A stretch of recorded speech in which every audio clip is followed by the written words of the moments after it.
no nosso 8º Energy Hub, falando de um tema agora sobre riscos, né? E riscos na perspectiva do mercado de energia e também com a chegada dos derivativos de energia, que em breve estará disponível aí para negociação de todo o mercado. E a gente vai falar de 3 elementos de risco, né? Misturando isso, a gente vai falar de energia, óbvio, a gente vai falar de derivativos e a gente vai falar de commodities de uma forma geral. E por que isso, né? Porque energia, a gente sabe que não é uma commodity tradicional, tem as suas diferenças, e aí o Barroso brilhantemente aí consegue explicar para a gente de uma forma didática como é que funciona esse mercado e como é que funcionam os riscos desse mercado de energia. A gente vai falar de commodity porque, de fato, existem alternativas e operações possíveis de serem feitas que se aplicam sim ao mercado de energia. E a gente vai falar de derivativos, porque o derivativo, embora seja também do mercado de energia, ele tem suas diferenças em relação a tudo aquilo que a gente conhece no mercado físico, principalmente a questão do risco de crédito. E aí o César vai nos ajudar aí a explicar melhor o que é essa diferença, né? Por que o derivativo tem um cálculo de risco de crédito diferente no mercado físico. Eventualmente você pode até ter uma operação onde você não tenha risco de crédito, dependendo do movimento de mercado.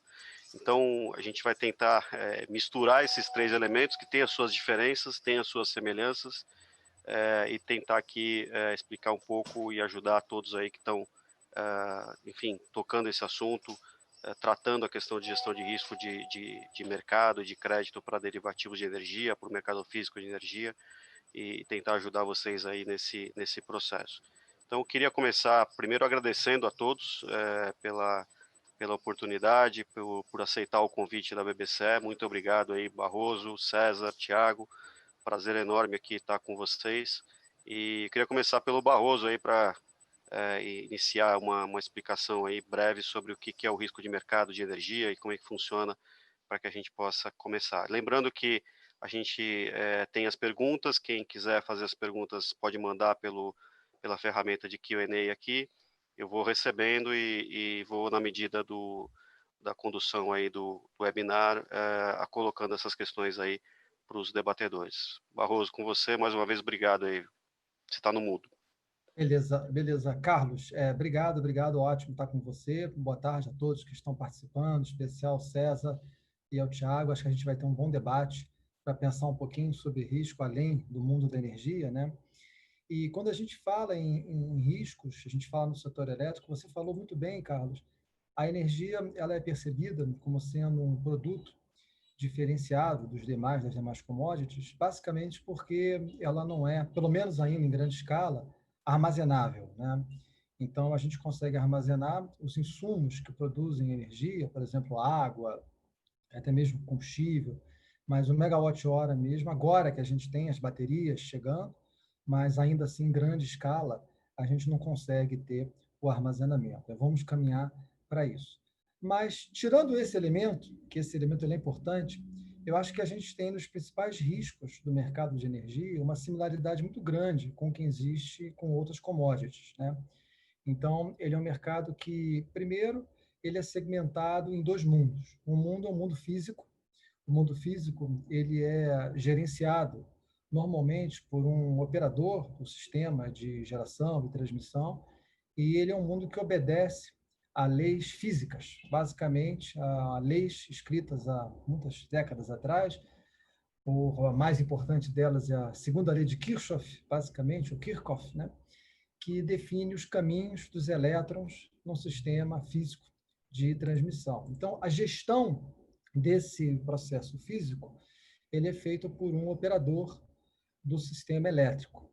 Mas a grande maioria dos mercados no mundo introduziu um mecanismo competitivo para definir a ordem de acionamento dos recursos geradores. Então, existem, em grande parte dos países, leilões que são feitos e que definem qual é o gerador que vai estar produzindo fisicamente para atender aquela demanda que o sistema precisa.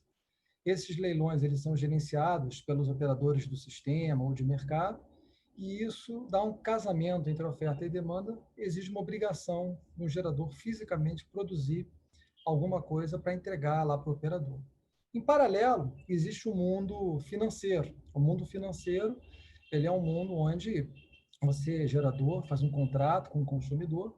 O contrato ele é um instrumento puramente de gestão de riscos. Na grande parte do tempo, ele não envolve a necessidade da entrega física da mercadoria. Então, ele é um hedge puramente de preço. E esse mundo financeiro, ele anda em paralelo ao mundo físico. Então, muito conceitualmente, né, qualquer um de nós aqui, por exemplo, eu poderia criar a Barroso Power, poderia ir num consumidor, vender um contrato. Esse contrato, basicamente, eu estou vendendo a ele um seguro contra o preço de mercado, né? Cobro para isso um preço fixo, e se eu tiver capital infinito, eu vivo fazendo essa operação financeira. Mas se eu não tiver, pode ser interessante para mim construir um ativo de geração, uma usina, que atue como hedge físico para a gestão de um risco comercial. Então, essa é a forma mais elementar da gente pensar no que seria uma operação de comercialização de energia. E a partir daí, a gente tem uma miríade de produtos e serviços, e é justamente a partir dessa miríade de produtos e serviços que os mercados começam a se dividir no seu desenho. Então, eu vou parar agora para jogar a bola de volta para você, Carlos, para circular também para os outros colegas, mas já para dar um spoiler do que pode vir em sequência, são as particularidades do mercado brasileiro. Pois aí sim, o mercado nórdico ele tem uma dinâmica muito mais parecida com o que eu contei para vocês até agora do que o mercado brasileiro. O mercado colombiano também. Já o mercado mexicano é mais parecido com o brasileiro, e aí a gente tem algumas particularidades, que é o que acaba criando forças e restrições para esse processo da gestão de risco. E para fechar essa primeira fala, em cima dos fatores de risco de mercado, a gente tem outros riscos de crédito, riscos operacionais, riscos jurídicos. É o playbook da gestão de riscos normal, com um fator importante, que no caso brasileiro, pelo fato da nossa matriz ela ser majoritariamente hidrelétrica, né, o nosso principal fator de risco de mercado é a hidrologia. Em outros países não é. Em outros países é preço de combustível, é choques geopolíticos e tal. A gente tem realmente na hidrologia um fator importante de preços e, portanto, de riscos para partes aí vendedoras ou compradoras. Por enquanto, paro por aqui. Obrigado, Barroso. Eu queria que o Thiago comentasse um pouco sobre. A gente falou de commodities, né? Como você bem colocou, Barroso, assim, tem algumas particularidades que fazem com que o mercado de energia não seja uma commodity tradicional, como commodities agrícolas, por exemplo, né? Mas tem, por outro lado, uma similaridade na possibilidade de você fazer hedge e operações estruturadas envolvendo esse ativo, né?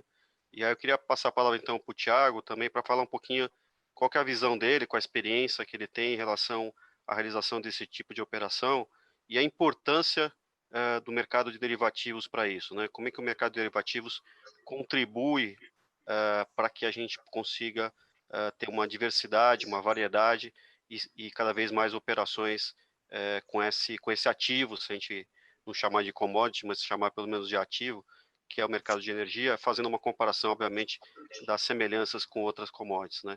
Tiago, mais uma vez, obrigado aí pela presença. Obrigado, Carlos. Boa tarde a todos. De fato, essa questão das particularidades dos mercados é uma questão bastante pertinente quando a gente fala de derivativos, né? Porque, muito embora a gente tenha muitas similaridades do ponto de vista de hedge, né? Ou sei lá, o que fazer para travar ou proteger um determinado preço ou um determinado risco que um determinado negócio tem, né, especificamente no que tange a commodities, né. Muito embora esse conceito ele permeie todos os mercados, né, ele é o mesmo conceito para o mercado de grãos, o mesmo conceito para o mercado de açúcar, o mesmo conceito para o mercado de café, de energia e de petróleo, por exemplo, né. O conceito é exatamente o mesmo, né. Mas o grau de maturidade de cada um desses mercados é bastante diferente e isso demanda, a evolução desses mercados demanda justamente a utilização por parte dos players do mercado dos contratos derivativos disponíveis para fazer o hedge em cada um desses mercados, né?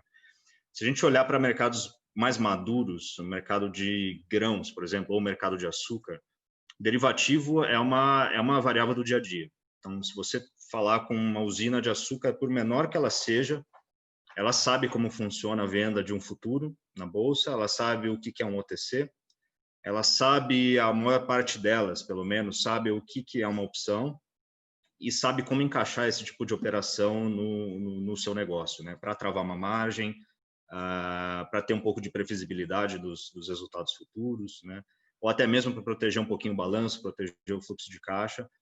E essa maturidade, né, essa experiência em lidar com derivativos não é algo que nasceu do dia para a noite, é fruto de anos operando através de balanços de terceiros, como tradings, como bancos, como cooperativas, por exemplo, até chegar num certo estágio em que derivativo vira uma variável do dia a dia, assim como a empresa precisa lidar com o plantio de cana, lidar com derivativo virou quase que algo trivial e necessário para a vida operacional da empresa, né? Em mercados menos maduros, digamos assim, pegar o mercado de café, por exemplo, que você tem vários produtores, pequenos produtores, você tem grandes compradores, grandes tradings, né? E você tem um mercado derivativo grande, que é o mercado de Nova York, por exemplo, tem o mercado de Londres também, mas o mercado de Nova York, que é o principal, o nível de informação de todos esses agentes no mercado não é a distribuição não é equinânime, né? Você tem níveis de conhecimentos muito distintos entre um banco, um hedge fund ou uma trading, comparado com um pequeno produtor no interior de Minas Gerais, por exemplo, né? Mas com o passar do tempo, esses agentes eles começam a entrar no mercado, eles começam a perceber que na verdade o mercado físico, o preço do mercado físico é um produto, é função de um preço que é negociado lá na Bolsa de Nova York, que muitas vezes o produtor em Minas Gerais não tinha ideia que existia um organismo como esse que negocia compradores e vendedores de todas as partes do mundo para formar o preço do café, né? E, obviamente, começar a operar com esse tipo de produto demanda um certo conhecimento que, infelizmente, na maior parte das vezes, vem mais pela dor do que pelo sucesso das negociações, né? Às vezes, o pequeno produtor ele começa a operar, ele não sabe como funciona, por exemplo, uma chamada de margem, um ajuste na expiração de um derivativo, ele não sabe que existe um desencaixe entre a posição caixa do derivativo e a posição caixa no mercado físico. Às vezes existe um descasamento de maturidade, de prazo. Isso às vezes não é muito bem explicado para quem não tem tanto conhecimento no mercado. Então, quando a gente olha para o mercado de energia elétrica, que é o foco dessa questão, acho que esse tipo de conversa que a gente está tendo, ele é crucial para justamente esclarecer todas essas particularidades e talvez pular algumas etapas nessa curva de aprendizado, ou pelo menos suavizar todos os degraus que a gente tem nessa curva de aprendizado, né? Então, acho que o conceito do hedge, ele permeia diversos mercados, ele é transversal a todos esses mercados, mas a gente tem a possibilidade de talvez diminuir esses saltos de níveis de sofisticação com esse tipo de conhecimento, haja visto o que aconteceu em outros mercados de diferentes maturidades, né, entre outras commodities. Obrigado, Thiago. Eu queria agora a gente falar um pouquinho sobre risco de crédito. E aí, a gente sabe que hoje o mercado é um mercado que opera, que a gente chama de mercado físico, né? Onde o risco é de 100%, né, de quem tem o comprador e o vendedor da energia, né? O comprador tem que entregar o recurso, o vendedor tem que fazer o registro. Depois até o Barroso acho que pode falar um pouquinho sobre essas diferenças no mercado de energia, né? Que a gente fala de entrega, mas na verdade não é bem uma entrega, né? E existe o risco de crédito ali de 100% da operação, ou seja, se a energia não for paga, você já tem o preço desde o início, você sabe qual é o teu risco de crédito e a tua obrigação é entregar a energia, né, entregar entre aspas aqui, a energia o teu direito é receber o dinheiro por aquilo que você está vendendo. Esse valor do risco de crédito já se sabe desde o início. No derivativo não é bem assim, né? Como eu falei, você pode ter uma situação onde você não tenha risco de crédito, porque no final você vai ter que pagar e não receber. Então eu queria passar a palavra para o César aí para falar um pouquinho sobre essas diferenças, né, entre um risco de crédito puro, vamos dizer assim, que a gente sabe exatamente qual o valor e qual que é o tamanho desse risco, e um risco de crédito derivativo, né, numa operação que é liquidada pela diferença e que depende de variação de mercado para que ela possa ser calculada e aí poder saber exatamente qual é esse risco, né? Então, César, mais uma vez, obrigado aí pela participação e queria que você comentasse um pouquinho sobre essa questão de risco de crédito. Legal. Vamos lá. Boa tarde, Thiago, Barroso, Rato, todo mundo que está nos ouvindo. Rato, eu fiquei pensando como é que talvez fosse o jeito mais simples de explicar essa coisa do risco de crédito, e me veio na cabeça assim, eu vou fazer uma operação com vocês onde eu preciso de $1.000 em papel. Eu não vou usar, eu não preciso de megawatts ainda, mas a gente vai fazer uma mudança, a gente chega nos megawatts uma hora, eu preciso de $1.000, eu que vou viajar amanhã para Nova York, acabou de pintar o convite e eu não tenho dólar para viajar.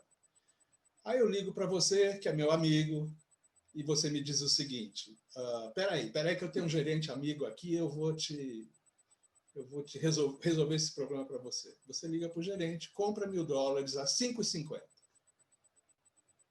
Liga para mim e fala assim, olha, eu tenho aqui a 6, você quer? Quero, estou desesperado, né?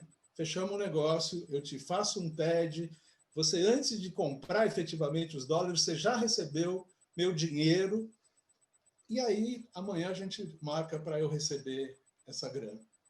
Você não teve risco nenhum na brincadeira, né? Por quê? Você comprou, vendeu no mesmo momento, recebeu, nem o risco de me entregar os dólares e eu não pagar você teve, porque você recebeu o dinheiro, a liquidação foi feita antes, né? Então, você terminou essa operação, você olha para daqui a 6 meses, você fala, qual é o meu risco daqui a 6 meses dessa operação? Nenhum, a operação já acabou lá no começo. E daqui a 1 ano? Também nenhum. Aí vamos supor que eu te faço uma outra proposta assim, pintou a viagem, eu preciso de $1.000, mas eu não tenho dinheiro agora, eu só vou ter o dinheiro daqui a 1 ano. Lá no dia 17 de dezembro, quando eu receber o 13º do ano de 2021. Aí a coisa muda um pouco de figura, mas você é meu amigo, você vai lá, compra os dólares, paga do seu bolso e espera que eu te pague de volta daqui a 1 ano, no dia 17 de dezembro. Vamos dizer que você me vendeu esses dólares a 7. Então, eu te devo R$7.000 para te pagar daqui a 1 ano. Qual é teu risco de crédito? Se eu quebrar no meio do caminho, quanto você perde? Né? Tudo. Né? Quebrei, não tenho como te pagar. Ou pior, viajei, fui morar em Nova York, não voltei nunca mais, você nem sabe onde é que eu fiquei. O seu risco é o volume inteiro, né? É tudo aquilo que você colocou na operação. Vou te propor uma terceira opção diferente, uma terceira operação diferente, que é assim, eu não preciso dos $1.000 agora, eu preciso dos $1.000 daqui a 1 ano. Mas eu estou preocupado com o preço, né? Eu não sei o que vai acontecer, se de repente tem uma guerra, enfim, sabe? Eu queria comprar, e você topa fazer uma operação comigo em que, assim, você me entrega os $1.000 17 de dezembro do ano que vem e eu te pago R$ 7,00, 7,50 por dólar, 17 de dezembro do ano que vem. Aí eu olho para essa operação, né, e falo, bom, qual é o risco que essa parte, que você que está me vendendo esses dólares, qual é o risco de crédito se acontecer alguma coisa comigo, né? Eu não te pagar lá na frente, que risco você está correndo? Bom, no dia que vamos fazer a operação de trás para pensar no risco de trás para frente. Lá na frente, eu tinha que te pagar R$ 7.500. Não te paguei, quebrei, né? O que aconteceu? Bom, primeira coisa que você vai querer saber é quanto está o dólar. Porque você comprou $1.000, ficou com eles guardados, ia me entregar por 7,50, eu quebrei no meio do caminho. A gente pode pensar em 2 situações lá na frente. Uma situação em que o dólar está 8, Você fala, puxa vida, eu tenho $1.000, ia vender para o César a 7,50, mas o mercado está 8, melhor que ele quebrou. Melhor que ele quebrou, vendo no mercado, faça um lucro. Peraí, mas não é só esse lado. Lá na frente, o dólar pode estar 4, né? E você ia me vender a 7,50, vai ter que vender no mercado a 4 e você tomou um baita prejuízo. O que isso significa? Isso significa que nessa operação, que a gente vai chamar de operação a termo, ou operação forward, né? Que você não me entrega os dólares, eu não te entrego o dinheiro até chegar ao vencimento lá na frente, daqui a um ano, você tem o risco o seu risco de crédito é variável conforme o preço que vai estar o dólar lá no dia do vencimento. Esse é o risco nesse dia. Imagina que você comprou a 5,50, me vendeu a 7,50 e o mercado foi a 4. Você vai ter que vender a 4, você perdeu uma grana super boa. Só que o risco de crédito não acontece nesse momento do vencimento. Ele acontece aqui na hora que você fechou a operação. Tá certo? Mas no momento que fechou a operação, você não sabe qual é o caminho que o dólar vai fazer até daqui a um ano. Bom, aí a gente precisa de uns amigos estatísticos, né, que tentem estimar para a gente essa variação que pode acontecer do dólar nesse período de um ano. Então, eu olho para uma... Aliás, eu queria fazer um parênteses aqui. Muitas vezes a gente ouve as pessoas dizerem medição de risco. E eu costumo dizer, olha, a gente mede altura, a gente mede peso, o quanto que a gente engordou, emagreceu na pandemia. Aliás, se a gente engordou muito ou engordou pouco na pandemia, a gente mede distância, mede tempo. Agora, risco, a gente não mede. Essa expressão medir dá a impressão de que a gente tem certeza que aquela é a medida, né? Eu meço 1,80 m, sabe? Não, o risco a gente estima, porque é legal usar a palavra estima, avalia, porque dá a sensação para a gente de que ele está ali e a gente não sabe se estimou direito, né? Então, nessa hora que você fez uma operação comigo para daqui a um ano, a gente vai pedir para um amigo estatístico olhar para a história de variação do dólar versus o real e me dizer o que é possível, o que é provável acontecer. Então, a gente vai estimar o risco de ter uma diferença lá na frente que tenha que sair do seu bolso, né? Agora, tem um outro detalhe nessa operação, desculpa me alongar um pouquinho mais, mas que é assim, imagina daqui a 6 meses, qual é o risco de eu quebrar, né? Qual é o risco que você está correndo de ter feito a operação comigo daqui a 6 meses? Você fala, daqui a 6 meses o dólar já andou para algum lado, ele não ficou no 5,50. Ele já andou para 6, para 6,50, ou ele caiu para 4, para 4,50. Isso significa que eu já tenho, metade do período, eu já tenho essa informação. O que eu faço com essa informação? Eu meço, aí é uma medida mesmo, né? Porque eu vou ver no mercado quanto está o dólar, quanto que andou a meu favor ou contra mim, e guardo essa medida aqui. Isso é um dos componentes do meu risco de crédito. Porque se o cara quebrar hoje, isso aqui vai sair do meu bolso. Entendeu? Então, aqui no começo é só estatístico, né? É só estatístico.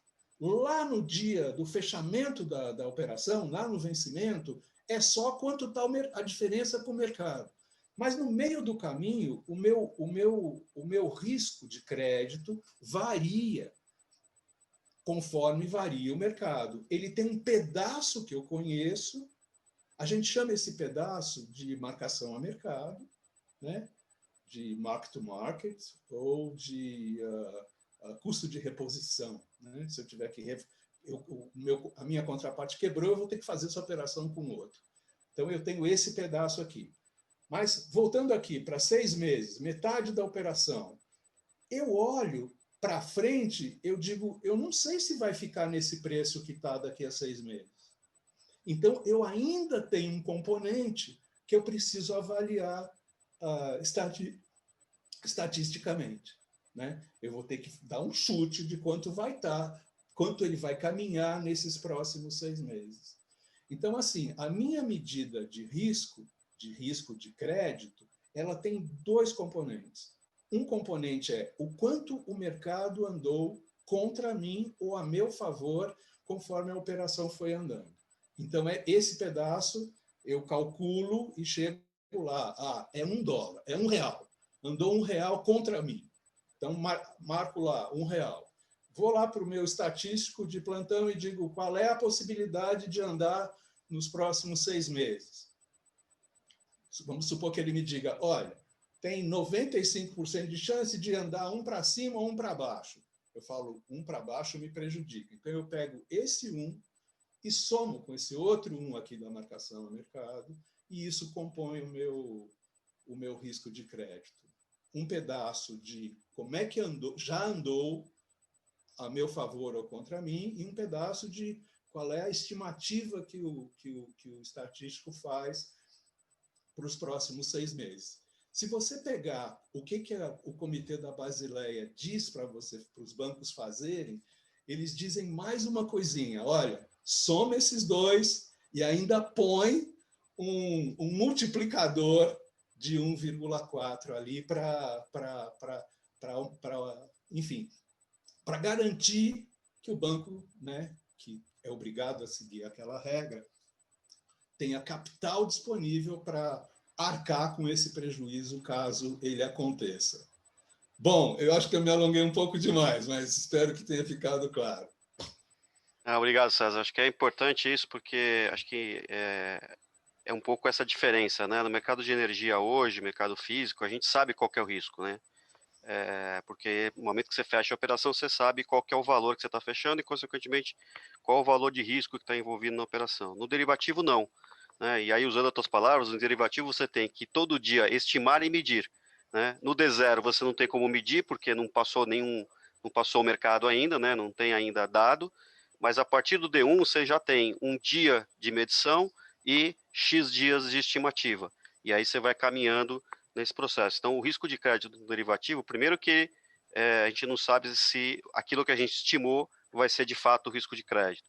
Segundo, que ele vai mudando ao longo do período todo da operação, sempre com esses 2 componentes, um de estimativa e um de medição. Mas aí eu volto para o Barroso, porque a gente, quando a gente fala em estimativa de preço de energia, né, a gente tem que levar em consideração todas as características do mercado de energia, que não são poucas, né? Eu sou pato novo aí, então eu tenho aprendido um pouco aí, mas a cada live aí que eu vejo sua e de outros especialistas aí eu aprendo mais um pouco. Mas assim, tem algumas características próprias do mercado de energia que na hora que você for fazer essa estimativa você tem que considerar. E aí então eu queria que você falasse para a gente um pouquinho da tua visão sobre isso e como é que a gente organiza isso, né? Bom, vamos lá. O mercado, a característica principal da energia elétrica em relação a outras commodities, que eu acho que a diferencia, ela é essa característica do não ser um produto não armazenável, né? Agora, quando a gente vai para a estrutura da formação de preços dessa commodity, é onde tem uma diferença muito grande em muitos países. E até mesmo, uma outra característica que eu esqueci de comentar, que é relevante também, que além da energia elétrica ela ser um produto não armazenável, ela é vista, tá, como sendo um produto essencial, um produto básico e um produto de forte cunho político, né? Então, é um produto onde, efetivamente, qualquer movimento que venha a afetar o bem-estar da sociedade, ele fica muito vulnerável a intervenções, de uma forma mais conceitual. Essa parte 2, que eu estou trazendo para vocês agora, ele é muito país dependente. Tem países que dizem, não, o suprimento da energia elétrica é uma questão puramente de preço, tá? Como é de grãos, como é de outro lugar, e basicamente se o preço da energia subir, o que eu espero do César, do Tiago ou do Carlos é que a demanda deles reduza e oferta e demanda vão se reequilibrar em outro ponto, tá?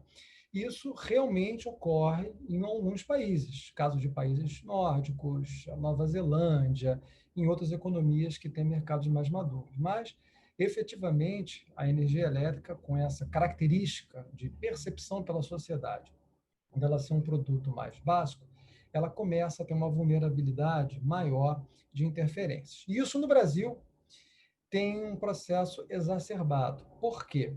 Porque a formação do preço da energia no atacado, no megawatt-hora no atacado, por mais incrível que pareça, eu acredito que o César e o Tiago já tenham sido apresentados a isso pelo Carlos, mas se não foram, vocês têm que acreditar que eu não vou estar mentindo para vocês aqui publicamente. O preço da energia no atacado no Brasil, ele é formado por um modelo matemático. Um modelo matemático que, basicamente, na sua infinita sabedoria, calcula o que seria a curva de oferta do sistema, cruza com a curva de demanda, que é inelástica, e marca o que seria o preço da energia em cada etapa. E aqui no Brasil, cada etapa é, agora até o final do ano, um conjunto de horas para uma semana contínua para cada região. Nós estamos migrando agora, a partir de janeiro de 2021, para etapas horárias, onde esse mesmo modelo matemático vai definir o preço spot da energia, na nomenclatura efetivamente de mercado, a cada hora, né?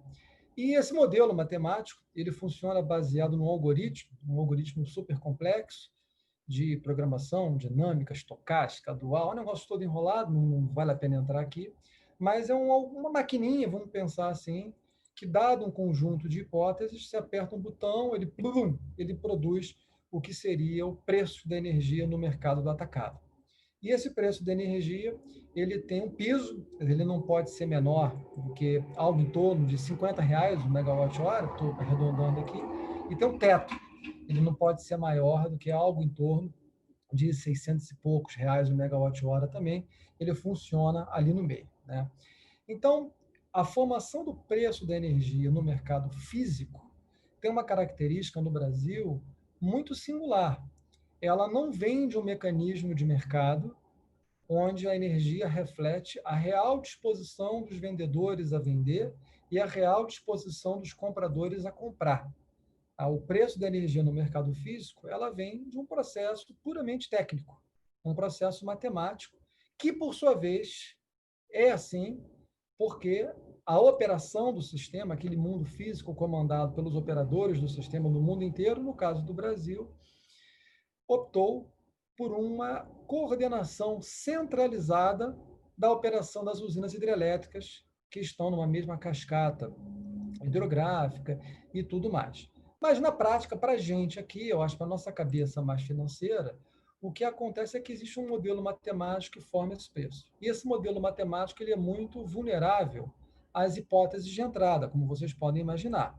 Então, o preço da energia no atacado no Brasil, o preço spot da energia, ele tem dois tipos de volatilidade. Ele tem uma volatilidade que é absolutamente natural, ou seja, inerente ao processo físico da formação do preço, então oferta, demanda, hidrologia, quebra de geradores e tal, mas ele também tem, de vez em quando, um processo que eu vou chamar aqui, entre aspas, artificial, que é uma volatilidade que é regulatoriamente introduzida, pois às vezes as hipóteses do modelo são alteradas, isso tem uma governança para fazer, às vezes questionam se essa governança é obedecida ou não é, mas às vezes as hipóteses são alteradas e está chovendo, você acha que o preço vai cair e, pumba, de repente o preço sobe e você fala, o que aconteceu? Aí você vai lá olhar, pô, mas é porque aumentaram a projeção de demanda do modelo. Aí você fala, mas a demanda está caindo. Não, mas a pessoa que tinha que botar o dado, botou um dado maior.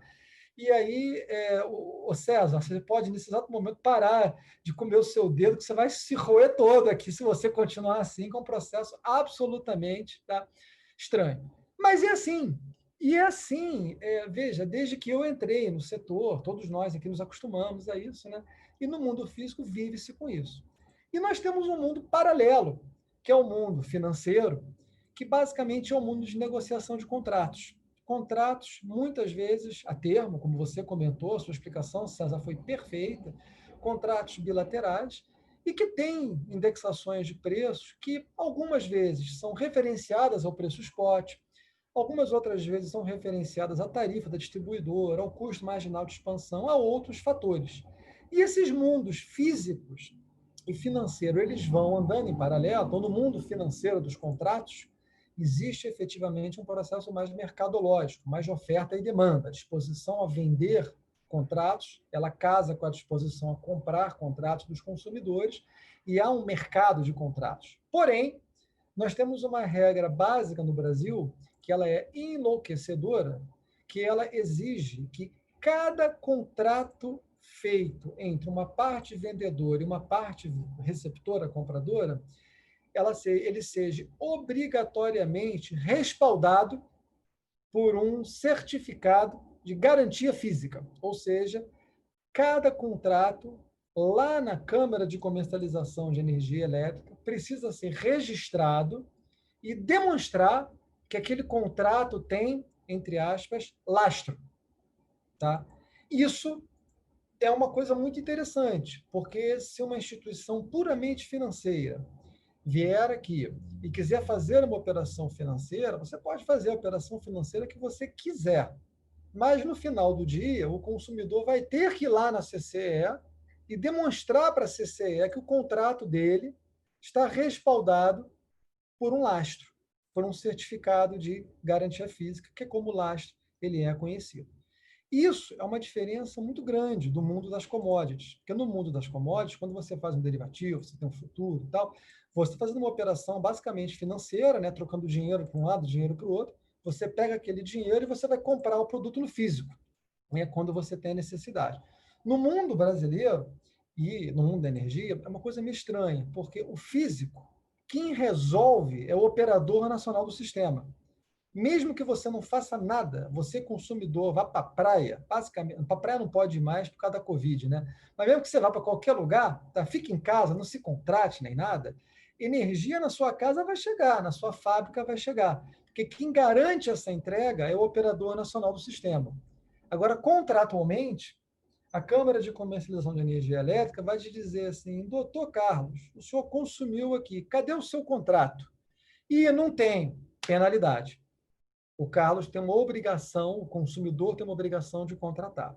Então, o Brasil, em resumo, eu falei um monte de coisa aqui para organizar, o Brasil ele moveu a competição para o mercado de contratos, ele basicamente criou uma obrigação de contratar nos consumidores, onde esses contratos precisam de respaldo físico, esse respaldo é um lastro, um certificado, um papelzinho, que o consumidor tem que mostrar que o vendedor detém ao fazer a transação com ele, ou que ele detém ao fazer a compra, e a indexação dos preços dos contratos, ela é, em alguns casos, ligada ao preço do mercado físico, que vem dessa doideira dos modelos matemáticos, em outros casos, indexados a custo de oportunidade de construção de uma usina nova e outros drivers mais interessantes.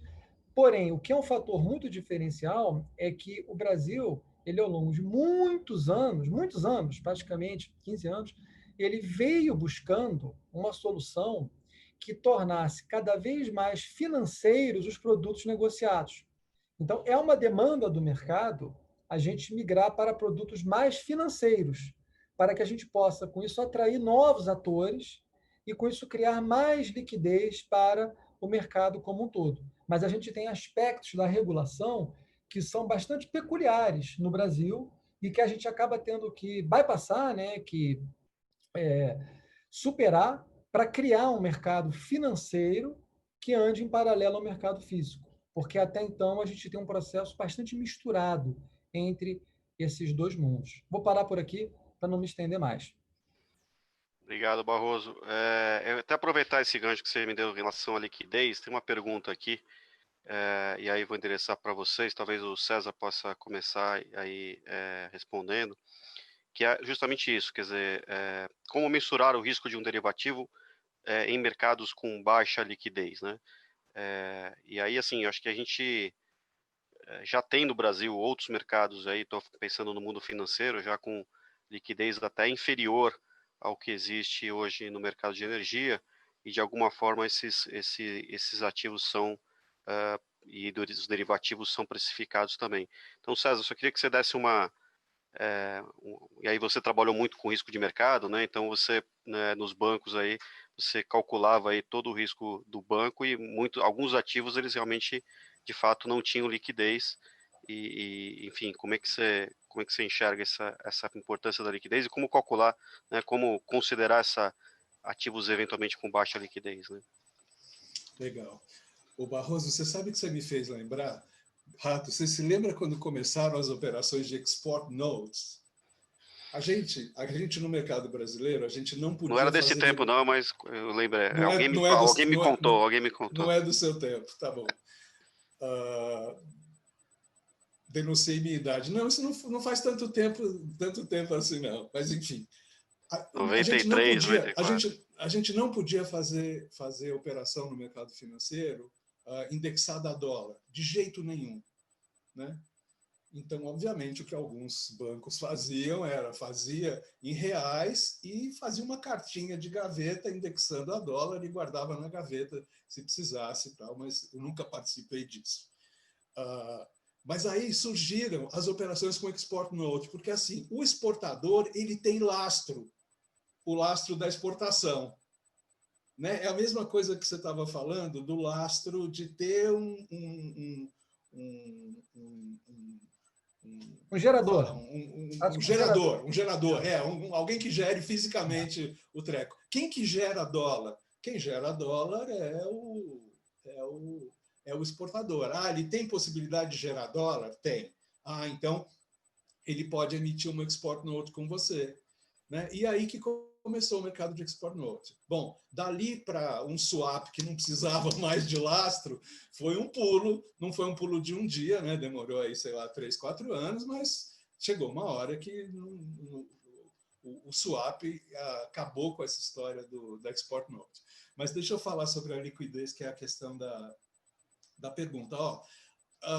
Tem que levar em conta a liquidez. Tem que levar em conta a liquidez. E uma das coisas, talvez, a liquidez, ela faz o mercado mudar, né? Tá certo? Então, um mercado que ele vai suave, pode ser até forte, mas ele não vai de saltos, né? Vai ser um mercado mais líquido, vai ter menos saltos do que um mercado ilíquido.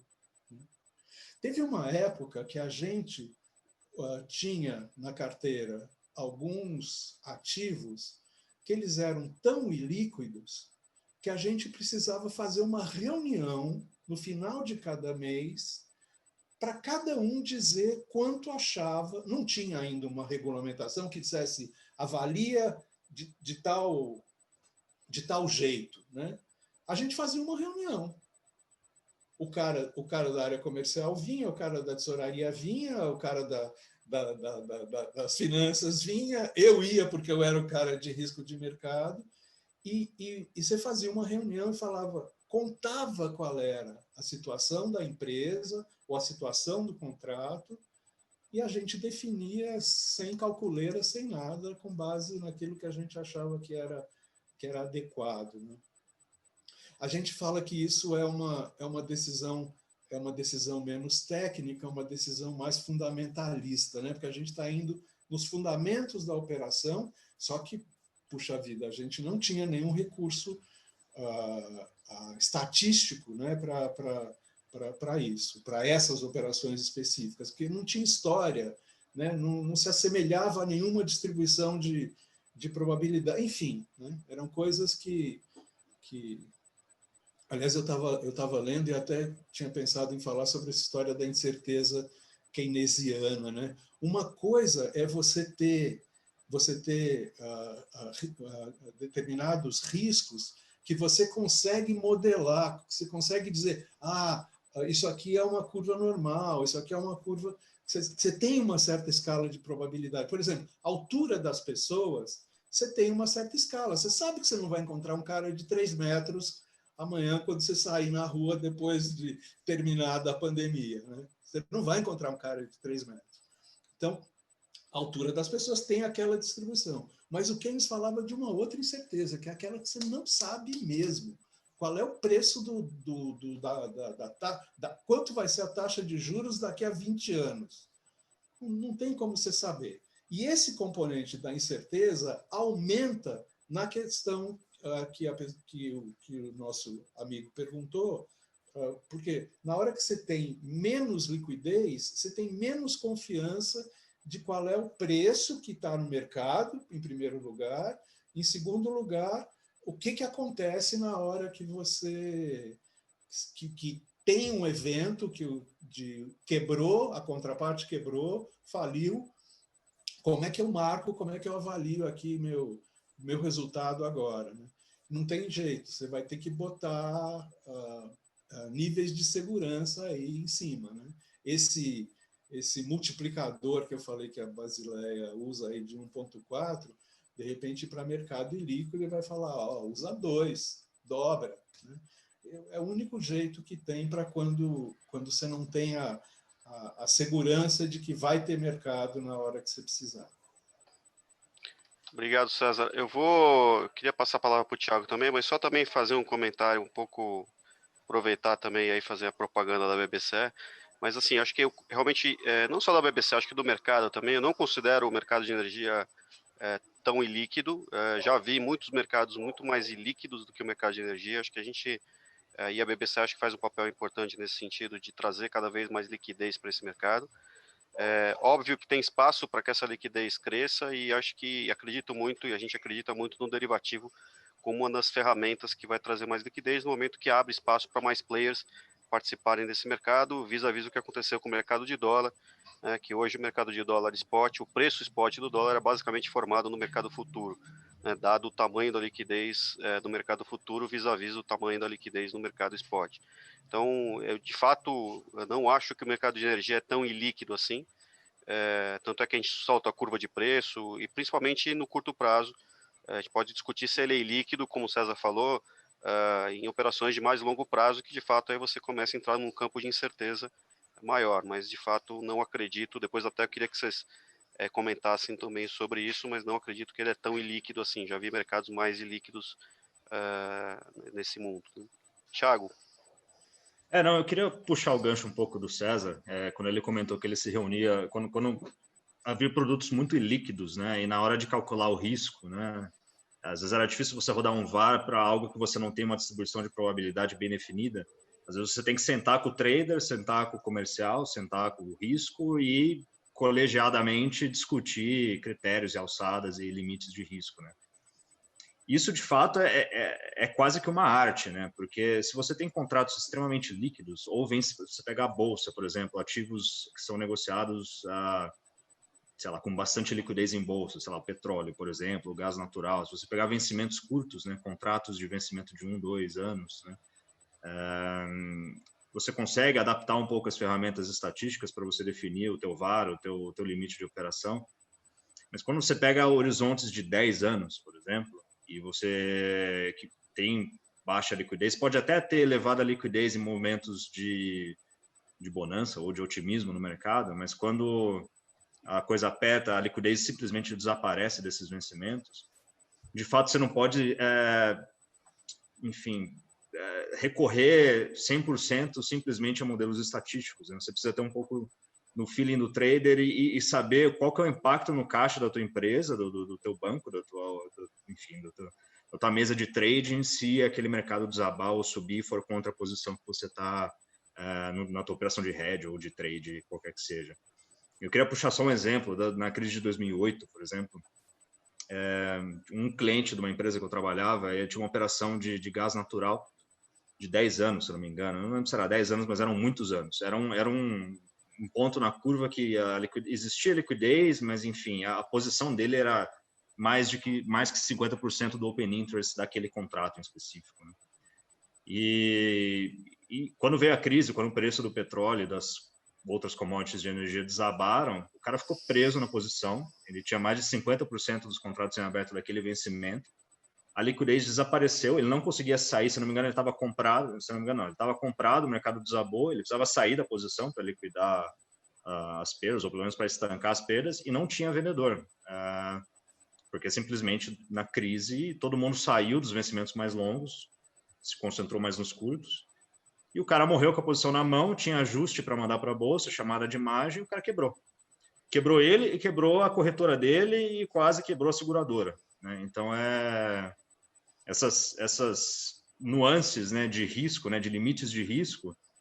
O ferramental estatístico ele é importante em alguns casos, mas às vezes uma reunião colegiada entre stakeholders às vezes resolve mais ou resolve até melhor do que o modelo, por exemplo. Obrigado, Thiago. Antes, eu vou fazer uma brincadeira com o César. Ainda bem que você usou a questão da altura, porque de peso, realmente, acho que os outliers vão ser outros depois da pandemia, né? Barroso, quer comentar? Eu queria pegar o gancho. Eu acho que as falas do Thiago e do César foram muito boas sobre a ótica da gestão de risco também, né? Eu concordo contigo, Carlos. Eu acho que a liquidez aqui nem é tanto problema, né? A gente no mercado brasileiro de energia, a gente tem até um efeito que é muito mais um efeito de manada, né? O mercado ele anda às vezes todo mundo para um lado, todo mundo para o outro, baseado às vezes numa informação que circula e que às vezes nem procede, né? Mas porque alguém disse, o outro acredita, e todo mundo vai para um lado, aí a liquidez desaparece. Daqui a pouco a liquidez volta rapidamente. E eu acho que discussões como essa daqui, elas cumprem um papel que eu acho que vai ser cada vez mais necessário de educação. Educação para que o mercado tenha uma visão qualificada da cultura de gestão de risco, para que as políticas de gestão de risco elas possam ser bem definidas. E vocês comentaram rapidamente um tema técnico, né? Você pega a distribuição de probabilidade, você assume ali uma normal e tal. Muita gente no mercado brasileiro utiliza o softwarezinho at risk, o outro usa o modelo do Excel e tal. Aí pega uma distribuição paramétrica, pega uma normal, sorteia um negócio e tal. Gente, a formação de preços no Brasil ela é tudo menos normal. Né? A começar porque a distribuição de probabilidade subjacente da vazão é uma log normal com a simetria positiva. Então já começa por aí, né? Fora e não só, desculpa, Barroso, te interromper, mas não só na energia, se você pegar commodity e traçar a distribuição dos retornos, não é normal também, né? Não e é as normal, pessoas se iludem com isso. E fora os fatores da volatilidade artificial, que a gente tem que eu comentei, que é o mundo do afetar o modelo, né? Então, existe, eu acho, em primeiro lugar, uma necessidade de entender um pouquinho de que volatilidade a gente está falando. Assim como eu gostei muito da frase do César, que eu vou incorporar, que a gente não mede risco, a gente estima risco, né? Eu achei muito boa também essa cultura de o que significa você calcular um VAR, né? Ou um CVAR, ou você jogar numa função de utilidade, calcular um equivalente à certeza e tal.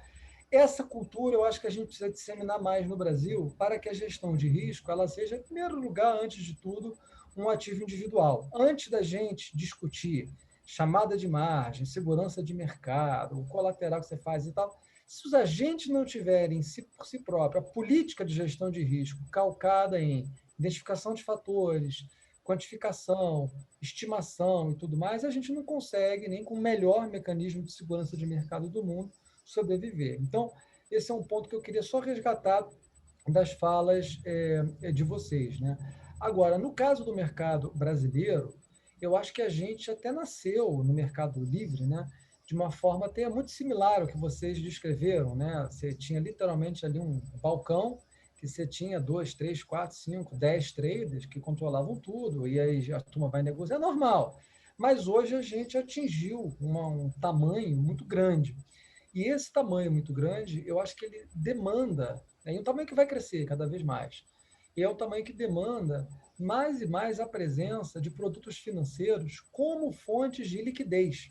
Eu acho mesmo que o derivativo, que o Carlos mencionou, ele vai ter um papel muito importante em operações no primeiro momento, até de mais curto prazo, para você fechar mês, fechar trimestre e tal. Pô, isso tem um valor enorme. Mas na medida que isso deslanche, uma outra coisa que vocês comentaram, que eu acho que é genial, é o link de tudo isso com o mercado de investimentos. É quando a gente junta o outcome do derivativo, do mercado mais financeiro, na capacidade de produzir uma curva forward futura de preços, que essa curva forward, vamos lá, tem alguma liquidez, mas que ela pode ser usada para marcar operações de investimento com mais risco, como é feito em outras commodities. O Thiago mesmo tem uma experiência nisso, acho que vale a pena você compartilhar. Eu acho que essa é uma realidade que o Brasil não tem. E essa realidade ela acaba inibindo muitos modelos de negócios que vão ancorar o futuro do setor elétrico, que vai ser cada vez mais por um futuro mais descentralizado, com participação mais do consumidor e com menos garantias daqueles contratos de longuíssimo prazo que muitas vezes os bancos adoram, né? Que eu, se sou um banco, eu adoraria um contrato de 15 anos, se possível de 150 anos, eu adoraria, né? Porque ele deixa os projetos mais bancários. Mas no mundo mais de mercado, efetivamente, os sinais de preço e a capacidade de você entrar e sair da operação, você estimar e marcar mercado com referências críveis, eu acho que é o que está faltando aqui, e que esses movimentos, como que a gente discute nessa live, eles andam na direção de criá-los, né? E com isso a gente pode dar um salto como país incrível, incrível, agregando energia elétrica no Brasil a um portfólio de outros produtos e outras commodities, que no limite se vai fazer um portfólio como trader de energia elétrica, algodão, melão, laranja e tal, como é em qualquer país, por exemplo, europeu, né? Para não mencionar no caso americano. Obrigado, Barroso. Eu vou ter uma pergunta aqui. Eu queria também de novo começar com o César aí. A gente tem dois elementos aqui, na minha opinião, que estão diretamente relacionados ao risco, né? Um que a gente já falou, que é a liquidez. Lógico, quanto menor a liquidez, maior a incerteza. Quanto maior a incerteza, obviamente, maior o risco. E a questão da volatilidade. E aqui tem uma pergunta sobre garantias, né? E aí, César, o que você pode trazer de experiência e do uso de garantias? A gente está falando de uma operação ainda no mercado financeiro totalmente bilateral, por isso que a gente está falando de risco de crédito, né, entre as partes, né? A gente não está falando de um modelo ainda, pelo menos, de contraparte central, mas eu vejo que às vezes o mercado pula muito as discussões, né, e acaba saindo de um risco bilateral para discutir contraparte central, bolsa e etc., né? E eu acho que tem algumas coisas aqui no meio que podem e devem acontecer para que esse caminho seja percorrido de uma forma mais sustentável, né? Qual que é a tua opinião sobre isso? Como é que a garantia pode ajudar nessa questão? E você mencionou de Basileia também, uma forma de redução de alavancagem, né? Não sei se eu consigo ajudar muito nessa coisa das garantias, não, mas o que eu podia agregar aí? Eu vejo o seguinte: toda vez, né, que você tem, que você não sabe direito o que vai acontecer com os preços e com a contraparte de algum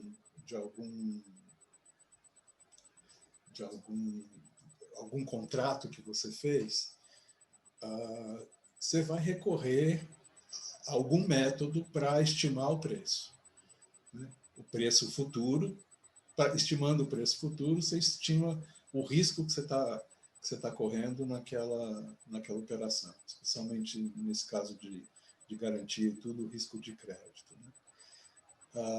E aí, quando o que você precisa fazer é botar multiplicadores conforme aumente a sua incerteza da saúde financeira da sua contraparte, da volatilidade, da liquidez. Você vai juntando coisas, né? O risco de você fazer muita coisa é que chega uma hora que você corre o risco de sair do mercado por excesso, né?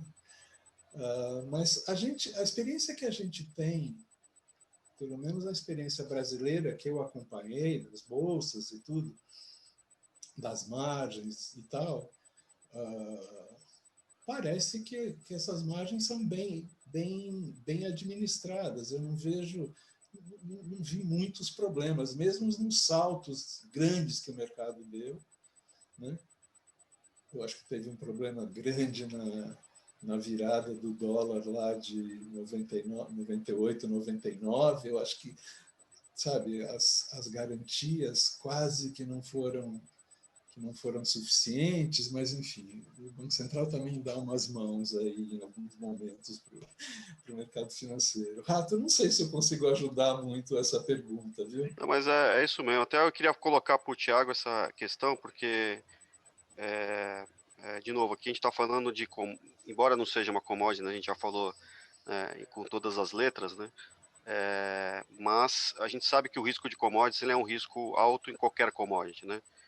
Acho que o próprio Banco Central, quando ele estima lá o cálculo de Basileia, né, ele atribui um risco de mercado para commodities maior que qualquer outro ativo, né? Então, assim, Thiago, como é que você enxerga o desenvolvimento de mercados de commodities, né? Quer dizer, existem hoje no mundo commodities que são negociadas em bolsa, com contraparte central, contrato de açúcar, por exemplo, né? Bastante negociado, soja, milho. Existem outras que ainda são no mercado que a gente chama de OTC, né? Que é o mercado de balcão, que é bastante utilizado ainda. Como é que você enxerga essa evolução e quais são as etapas aí que a gente deve fazer para que chegue no mercado de bolsa, né? Esse é um ponto bastante interessante e no mercado de commodities especificamente é bastante controverso, né? A questão das garantias, sei lá, margem inicial, por exemplo, né? O depósito que você precisa deixar na bolsa para te dar a alavancagem de operar, comprar e vender futuros ou opções, ou shortear opções, né? Por exemplo. Em geral, bolsas geralmente utilizam um VaR simples para calcular o quanto você precisa deixar de recurso para operar, para comprar um futuro, um contrato futuro, por exemplo, né? E esse VaR, obviamente, por definição, ele depende da volatilidade do mercado, né? E episódios estranhos já aconteceram também ao longo dos últimos anos, afetando volatilidade, afetando margem inicial e afetando preço de mercado, né? Lembro que, se não me engano, em outubro de 2010, por exemplo, o açúcar na Bolsa de Nova York estava operando a 30 centavos por libra peso, né? E a volatilidade estava bombando na época. E de um dia para o outro, a Bolsa de Nova York ela dobrou, em função da volatilidade, os requisitos de margem inicial para os hedgers e para os especuladores no mercado, né? E o que aconteceu, os fundos especuladores na época, que estavam comprados até as tampas, né, no açúcar, porque só subia naquela época, né? Eles, de um dia para o outro, eles tiveram que dobrar o que eles precisavam depositar na bolsa como um requisito de garantia, né? E os caras simplesmente já estavam comprados desde, sei lá, 15 centavos, com o mercado a 30, pesando liquidez e estimativa de retorno. Os caras falaram, não, vou parar a brincadeira por aqui, vou simplesmente liquidar minhas posições. E eles venderam quase tudo que eles tinham. Em 2 dias o mercado caiu quase 50%, em função dessa jogada da bolsa de mexer na margem inicial, né? E o que a gente vê de evolução desde então é que, primeiro, esses cálculos de margem eles passaram a ser mais transparentes para os participantes do mercado. E conforme as operações vão saindo do mercado de listados, né, de bolsas, né, indo para o mercado de OTC, que hoje é gigantesco, a maior parte dos derivativos são negociados no balcão, né, em mercado de OTC. Essas metodologias elas acabam ficando um pouco mais idiosincráticas, depende muito da contraparte que opera contigo, né? Então, você pode operar com um banco, por exemplo, que ele não vai te chamar nenhum tipo de garantia. Ele não vai te chamar margem inicial. Ele vai fazer um cálculo e vai te dar um VaR. Ó, você pode operar comigo, sei lá, 1000 lotes de contratos futuros de soja, por exemplo, né? E você não precisa se preocupar com o que você precisa deixar ou não de garantia, né? Se você for operar com uma corretora, por exemplo, que não tem um balanço de um banco, não tem a liquidez de um banco para carregar a margem, por exemplo, uma corretora provavelmente vai rodar um VaR histórico e vai divulgar dia a dia um cálculo de margem inicial que você vai precisar acompanhar, né?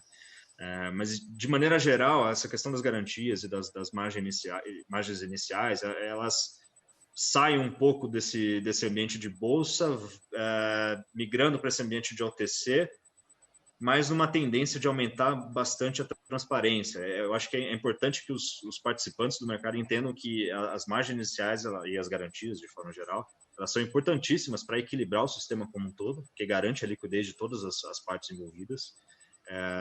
E, puxando o gancho educacional, né, que o Barroso comentou, é muito importante que quem opera o mercado saiba e entenda, primeiro, por que isso é importante, e segundo, como que isso é calculado, para justamente fazer o dever de casa e não correr o risco de ficar descoberto em garantias se eventualmente a volatilidade variar e você precisar completar. Barroso. Eu queria até aproveitar, Carlos, se eu puder entrar para complementar aqui, somar no César e no Thiago, eu acho que tem alguns recados importantes nessa discussão para a gente aqui do setor elétrico, né? Primeiro, eu queria trazer essa discussão da criação da clearing house, né, da contraparte central e tal. eu realmente acho que existe ainda um pouco de falta de entendimento, né, do que é a clearing, né, e principalmente porque a clearing ela tem um custo, né, efetivamente ela não vai garantir a liquidez, desculpa, a segurança financeira de tudo de graça, né? Então eu mesmo já me deparei com algumas discussões de que, olha, faz uma clearing e nossos problemas terminaram. Não, não é assim, ela tem um custo. E é associado ao fato de que em commodities que tem um preço muito mais volátil, né? A chamada de margem, ela tem uma característica que ela fica realmente meio estressada, né? Você realmente pode ter elevadas chamadas de margem para você garantir a liquidação daquela commodity naquele momento. Então, esse trade-off entre como é que você acerta a chamada de margem com commodities mais voláteis e qual o papel da clearing, isso é uma discussão em praticamente todas as commodities, né? Não tem almoço grátis aqui, e na energia elétrica não vai ser diferente. Só para trazer para vocês, lá na Noruega, por exemplo, existe o Nord Pool, que é um mercado físico, e lá tem uma clearing house, e existe a Nasdaq, que é o mercado financeiro, que também tem uma clearing house, tá? Então, os noruegueses, os nórdicos, né, foram para uma linha de criar uma dupla proteção para o mercado financeiro e para o mercado físico.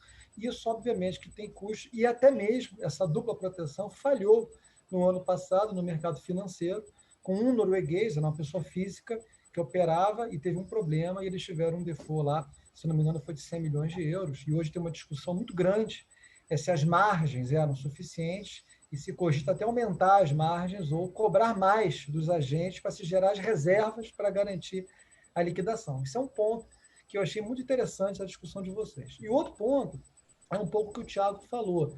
Eu acho que na questão e o César também falou, na questão das garantias, né, tem um dever de casa do mercado também de conhecer melhor qual é a contraparte.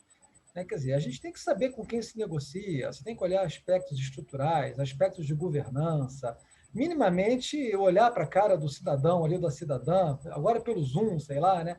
Mas, assim, eu acho realmente que se o mercado fizer o dever de casa, a gente consegue, não vou defender aqui a autorregulação plena, mas eu acho que a gente consegue limpar muito do estresse, da preocupação que muitas vezes é a resultar motivadora de garantias muito elevadas, porque um assessment inicial ele é mal feito. E essas coisas são subjetivas mesmo, né? Se a gente conseguisse, no limite, ter um rating de todos os agentes de mercado e esse rating fosse traduzido em, por exemplo, qual é o spread de risco que você deveria cobrar daquele cidadão ou botar num título, por exemplo, em relação a uma referência, você tem um número meio quantitativo. Você não tem isso ainda no Brasil e é difícil você conseguir. Mas, assim, o comentário que eu queria fazer, Carlos, mais era trazer para o mundo setorial essa discussão de que, olha, essa vida não tem almoço grátis, tá? Realmente a gente tem que saber equilibrar bem os trade-offs. Foi ótimo. Até eu queria continuar contigo aí falando daquilo que a gente falou de liquidez e tem o tema volatilidade, né? E eu ouço muito falar da questão da volatilidade no mercado de energia. Curiosamente, eu fiz recentemente, até pedir para a gente fazer aqui uma conta de qual que é essa tal volatilidade. É realmente uma volatilidade elevada, comparando com outros mercados, né? É bastante elevada. Se não me engano, aqui a gente fez a conta. A volatilidade do mercado do preço de novembro, por exemplo, desse ano, chegou a 7 vezes a volatilidade do dólar, né? 7 vezes a volatilidade do Ibovespa, quase 14 vezes a volatilidade do dólar. Então, é um mercado volátil. Algumas pessoas usam a volatilidade como uma coisa ruim, eu acho uma coisa boa, acho que gera oportunidade, mas você falou aí da questão também regulatória e tal. Qual que é a tua visão? Quer dizer, a volatilidade é isso mesmo, né? Ou a gente tem um pedaço da volatilidade que é do mercado de energia e outro pedaço que digamos, estrutural por questões regulatórias ou as formas as quais a gente escolheu de organizar o mercado. Existe essa diferença e quais são os caminhos para que essa volatilidade, se existe essa diferença, ela seja somente uma volatilidade do preço do mercado de fato e não de outros fatores, né? Carlos, essa é uma excelente pergunta, né? Acho que, como eu até comentei antes, eu acho que a energia elétrica no Brasil, ela tem uma volatilidade supernatural que é intrinsecamente ligada com o fenômeno hidrológico, né? Eu acho que, além de variar com oferta, disponibilidade de oferta, crescimento da demanda e tudo mais, existe um fator que ele é muito importante, que é a hidrologia. eu acho que contra isso a gente não tem que brigar, tá? Isso é o que é, e eu acho que essa volatilidade ela é absolutamente gerenciável, tá? E é aí que entram os papéis dos produtos financeiros, da estratégia de gestão de portfólio, diversificação de fontes, de contratos, e aquele mundo todo que acho que vocês conhecem bastante bem. O que me preocupa no Brasil é a volatilidade tipo 2, que eu chamei de volatilidade artificial, que, no nosso caso, ela tem um potencial muito complicado de ser danosa pela característica da formação do preço no atacado. Então, quando, às vezes, lá no preço do mercado físico, né, do preço spot, você tem um modelo computacional com uma hipótese alterada, seja ela certo ou errado e tal, mas de uma hora para outra, e aquilo dá uma bagunçada no preço, essa bagunçada no preço é traduzida imediatamente no preço dos mercados forward ou dos mercados de contratos para entrega no próximo mês ou no mês seguinte. Então, na minha opinião, a maneira de consertar isso é a gente criar mecanismos que até já existem. Existe uma resolução que foi aprovada pelo Conselho Nacional de Política Energética, a resolução CNPE número 7, que o que ela faz, acho que o César agora vai morrer de rir, o que ela faz, César, é disciplinar, tá, a forma de você mexer no dado do modelo computacional. É dizer o seguinte, olha, tem alterações que você pode fazer que vão entrar em vigência de hoje para amanhã, beleza? Mas tem algumas alterações que, se você quiser fazer, você tem que me avisar hoje que você vai fazer, e ela só pode entrar em vigência daqui a um mês. Para quê? Para que os agentes eles tenham uma previsibilidade, né? E com isso a gente separe o que é uma volatilidade oriunda do processo estocástico, que rege as vazões e tal, as chuvas, de algo que é externo. Essa resolução ela é até um pouquinho mais esperta do que isso, porque ela até tem janelas diferentes para a vigência de alterações diferentes. Então, na minha opinião, esse é um caminho a seguir, dado a estrutura de formação de preços que a gente tem. Tá? Se nós tivéssemos, Carlos, formação de preços por ofertas, mercado, por é outro mundo, o mundo lá da Noruega e tal, a gente teria certamente menos esse problema. Teríamos outros, possivelmente, mas é uma dinâmica que eu não vou comentar aqui. Então, para mim, tentando ser mais claro, eu acho que tem uma volatilidade que a gente não tem com o que se preocupar, eu acho que isso o mercado resolve, a volatilidade intrínseca, perfeito. E agora eu acho que a gente tem que se preocupar, sim, com a governança dos dados que vão para o modelo computacional, que forma o preço da energia no atacado e que acaba tendo efeitos nos preços forward, nos preços dos contratos a termos, sobretudo para aqueles produtos de entrega a mais curto prazo, a partir do momento que a alteração foi feita. Então, disciplinar a forma como essas alterações são colocadas no modelo é fundamental. E, uma vez disciplinado, respeitar. A gente não pode também não respeitar, porque nós aqui sempre achamos uma exceção para tudo, né? Somos campeões mundiais em achar exceção. A gente tem que realmente seguir essa regra. Aí eu acho que a gente gera uma previsibilidade nesse mundo físico, cujo preço ele acaba sendo uma referência natural, pelo menos agora, para as transações financeiras. E que, ao longo do tempo, eu espero que a gente caminhe para aquilo que você falou, Carlos, que é a gente desacoplar cada vez mais esses mundos, e a liquidez do mercado financeiro, desculpa, ela vai acabar até, não vou dizer esvaziando, né, o mercado físico, né, mas ela vai acabar criando uma referência de preço que o mercado vai poder dizer, olha, essa turma aqui está achando que o mundo vai por um lado, mas eu acho, junto com a sabedoria da multidão, aqui das multidões, que o preço vai pelo outro, e isso é dado por um produto que foi criado, que é um mundo, eu acho, mais financeiro mesmo, que a gente tem que perseguir aqui. Sem dúvida. E uma coisa não substitui a outra, né? Exatamente. César, tem uma pergunta aqui falando sobre gestão de risco, né? Pelo que eu entendi aqui, existe diferença entre risco de portfólio do físico e do derivativo, né? Acho que é mais uma questão de como gerenciar uma comercializadora que vai operar tanto no físico como no derivativo, se ela deveria separar esse book, enfim, como é que ela deveria gerenciar esse risco, dado que é tudo risco de mercado e os dois vão ter o MTM, né? Essa é a pergunta aqui. Bom, me lembrando do período de banco, o que me vem é assim, não interessa muito o instrumento, interessa qual é o fator de risco, tá certo? O fator de risco é dólar, ou é taxa de juros, ou é preço da energia elétrica, ou é preço do açúcar. E, se esse é o fator de risco, óbvio que eu vou adequá-los aos vencimentos, aos prazos e tudo, mas se o fator de risco é 1, eu vou colocar todo o meu gerenciamento de risco tem que acoplar todos esses riscos, tá certo? Por um mesmo fator, né? Independentemente do instrumento, se é um instrumento à vista ou se é um instrumento a prazo, se é um instrumento derivativo ou não, né? Então, tipo, eu estou falando um monte de dólar, né? Mas deixa eu dar mais um exemplo de dólar. A gente tinha operação com dólar físico, né? Que você estava comprando efetivamente dólar depositado lá numa conta. Você tem o dólar futuro, você tem swap indexado a dólar, você tem opção de dólar. Todo esse bolo me chegava na época que eu era o cara que cuidava do risco de mercado, me chegava todo dia de manhã um número, meu risco dólar é este aqui. Meu risco, querendo dizer, risco do banco em dólar. E eu não precisava olhar, óbvio que para chegar naquele número, tinha que olhar e avaliar cada um, e avaliar diferentemente cada um dos fatores e tudo, mas eu chegava num número de risco dólar. Então, não sei se era exatamente essa a pergunta, mas acho que é por aí. Obrigado, Sérgio. Não, é exatamente isso. Lógico que a gente está falando aqui de risco de mercado. Quando você olha para risco de crédito, você tem que olhar operação por operação, porque são contrapartes diferentes e, como a gente mencionou lá na tua explicação, tipos de risco diferentes, né, do ponto de vista de crédito, né.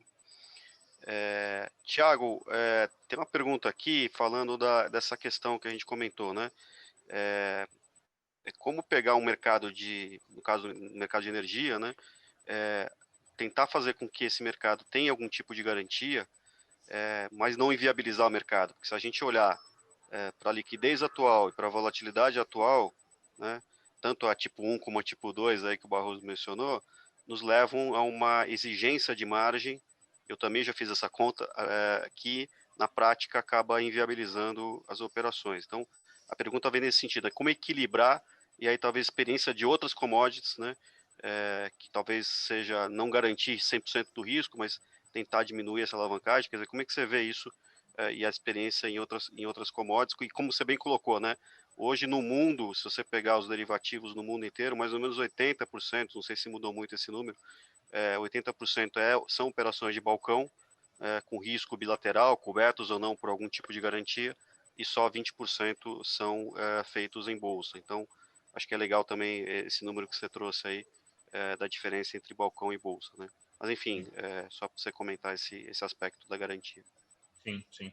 Esse é um ponto que tem um fenômeno interessante ocorrendo nas commodities, não só nas commodities, mas em muitos ativos, equities também, apesar enfim, tirando 2020 da conta, mas enfim, se você pega a volatilidade histórica e a volatilidade implícita das opções, né, de quase todas as commodities nos últimos 10 anos, existe uma tendência de queda bem evidente.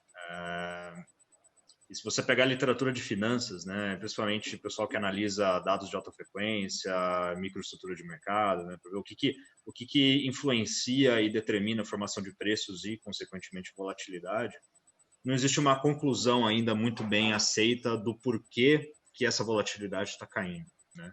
Algumas hipóteses são ventiladas, né? Uma delas primeiro, hoje você tem uma quantidade de informação flutuando no mercado muito maior do que há 10 anos atrás, por exemplo. Então, hoje saiu uma notícia, sei lá, pegar commodities, por exemplo, saiu uma notícia de que a Tailândia teve uma quebra de safra de açúcar, de cana, né?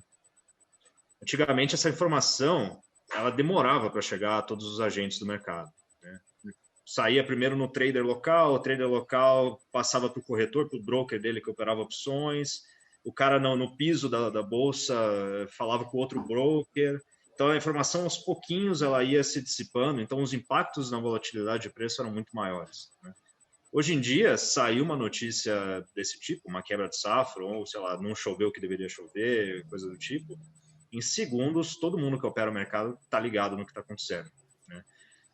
Então, esse é um ponto, né? O fato da informação ela ser mais facilmente difundida hoje em dia contribui para que a eficiência de mercado aumente, né? Ou seja, a bolsa ela passa a refletir melhor toda a informação disponível para os agentes do mercado, e os agentes, compradores e vendedores se ajustam mais rapidamente a essas notícias novas de preço, né?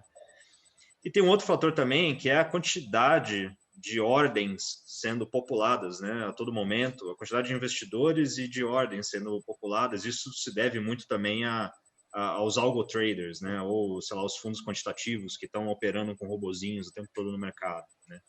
A maior parte dos papers mostram que esses caras, esses agentes novos, eles contribuem para reduzir a volatilidade do mercado, né. Essa explanação longa é para falar que eu não vejo por que o aumento de, primeiro, acesso à informação ser mais fácil, e segundo, o aumento de investidores e compradores e vendedores dos mercados, eu não vejo como isso não poderia trazer também uma diminuição na volatilidade do mercado de energia, por exemplo, né? Eu esperaria algum movimento semelhante a esse, né? Dito isso, quando a gente está operando OTC, ou mesmo numa bolsa, numa clearing, que vai levar isso em conta para calcular sei lá, uma margem inicial ou uma quantidade de garantia que você deixaria como depósito para operar, eu vejo e tenho acompanhado isso, pelo menos no mercado de OTC de commodities, que esses requisitos de garantia têm sido menores em função dessa volatilidade também, de fato, ser cada vez menor, né? E eu não vejo como fugir, como o Barroso comentou, né, é parte do jogo isso, né?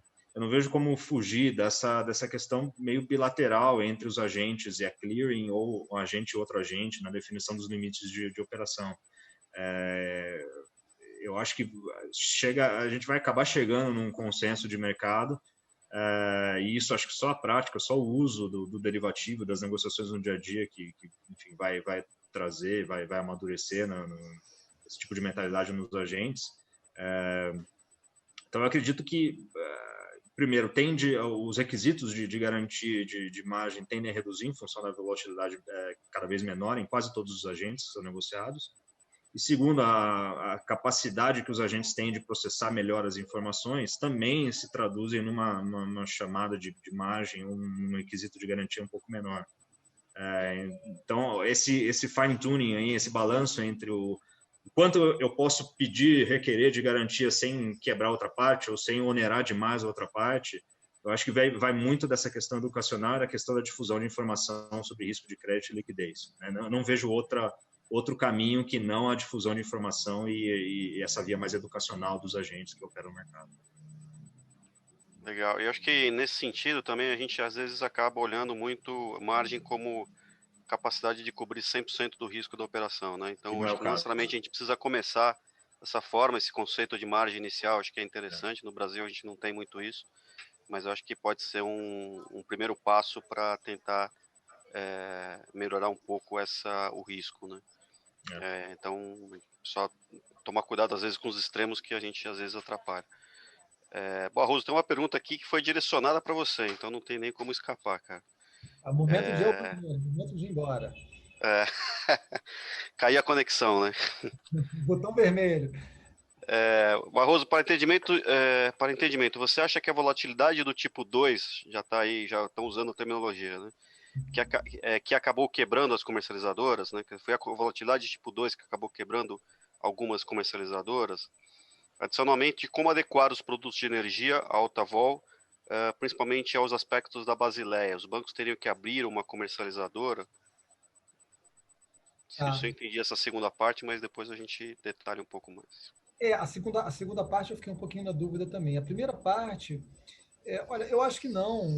Bom, talvez a volatilidade tipo 2 ela possa ter exacerbado uma ferida que talvez já estivesse aberta. Eu acho que o que quebra uma comercializadora não é a volatilidade, como a gente comentou antes. Eu acho que é a alavancagem excessiva e a falta de capacidade de gestão de riscos, né? É evidente que uma volatilidade tipo 2, né, ela amplificada, ela só acelera algo que talvez já fosse acontecer anyway, de qualquer maneira. Então, nesse ponto, eu realmente toco na questão da alavancagem excessiva, principalmente a alavancagem ser feita em patamares compatíveis com o patrimônio líquido da companhia ou com aquilo que possa ser efetivamente honrado, né? Na pergunta 2 sobre a questão dos bancos e da Basileia, eu realmente não entendi. Quer dizer, hoje no Brasil, a gente tem instituições financeiras que têm comercializadoras, né, que atuam. Talvez a pergunta ela tenha sido mais no sentido de como que essas operações financeiras elas são lidas, né, interpretadas sobre os requisitos globais dos bancos perante a Basileia. E se foi isso, essa pergunta ela tem uma resposta muito fácil da minha parte, porque eu não tenho a menor ideia. Tá? Eu realmente não sei. Então, talvez Thiago, César, até mesmo você, Rato, saiba, mas eu realmente não sei. Teria que dar uma olhadinha aqui de cabeça. Tá, eu acho que eu vou tentar ajudar aqui, Thiago e César, se quiserem complementar, fica à vontade. Primeiro, para operar o produto financeiro, os bancos não precisam abrir comercializadoras, né? Porque o produto financeiro é um derivativo e o banco já está autorizado a operar derivativo. E como eu acho que eu comentei um pouco antes, existe dentro, enfim, existe vários critérios para cálculo de risco da Basileia, mas se você adotar, e eu estou falando aqui de legislação Banco Central, né, da adaptação da Basileia para o mercado brasileiro, existe um dos fatores de risco que está lá, que são commodities. Então, o Banco Central atribui um determinado valor de risco para aquelas commodities. Lógico, cada casa pode ter o seu modelo próprio de risco, desde que seja aprovado, mas o Banco Central, se não for o modelo próprio, o Banco Central estabelece um risco, e como eu falei, essa até é uma discussão boa para a gente ter, talvez um webinar só para isso, quer dizer, se aquele risco realmente cabe para todas as commodities, ou se a gente teria que ter uma análise mais específica sobre cada commodity, porque aquele risco lá hoje, né, dentro dos derivativos, de tudo aquilo que o banco fizer de derivativo, o que consome mais Basileia são as operações com commodities, seja energia, seja soja, açúcar, o que for, né, em relação a todos os outros derivativos. Eu até entendo, porque a volatilidade das commodities realmente é muito elevada de forma geral, mas talvez aqui também tenha sido uma questão de momento, né, quando a liquidez para algumas commodities não era tão grande como é o caso de hoje em algumas delas, como é o caso do mercado de energia, embora não seja ainda ideal, mas já temos uma liquidez alta. Então, não sei se é isso que foi a pergunta, mas, Thiago, se quiser complementar aí nesse sentido, a visão dos bancos. Não, só complementando que justamente pelo fato desse passivo, entre aspas, né, que Basileia representa para os bancos do ponto de vista de capital regulatório e liquidez separada por tipos de classes diferentes de ativos, né? Justamente por isso que os bancos, principalmente os europeus, estão saindo do mercado de commodities, porque é um mercado mais volátil em média do que outras classes de ativo, e a rentabilidade, principalmente nas operações de financiamento estruturado, é menor do que numa operação de, sei lá, de equity finance de qualquer outro setor, né? E aí, puxando no que o Barroso falou, de fato, isso compõe um pouco esse cenário, que, de fato, o que não é prejudicial, a volatilidade em si, ela não é prejudicial. Eu acho que o problema maior, a questão é a alavancagem, e o fato dos bancos terem reduzido esse apetite de crédito ao setor de commodities específico aumenta ainda mais a necessidade das pessoas que operam commodities, e aí eu vou incluir energia também, de fazerem a lição de casa e olharem para o risco interno e saber quanto que de exposição, de fato, elas podem, enfim, alocar para operações de OTC e derivativos, porque, de fato, no fim das contas, o que vai importar, de fato, é a alavancagem e liquidez e crédito, não necessariamente a volatilidade. A volatilidade é um dos fatores que influenciam esses outros três, mas acho que o foco tem que ser outro. Legal, obrigado.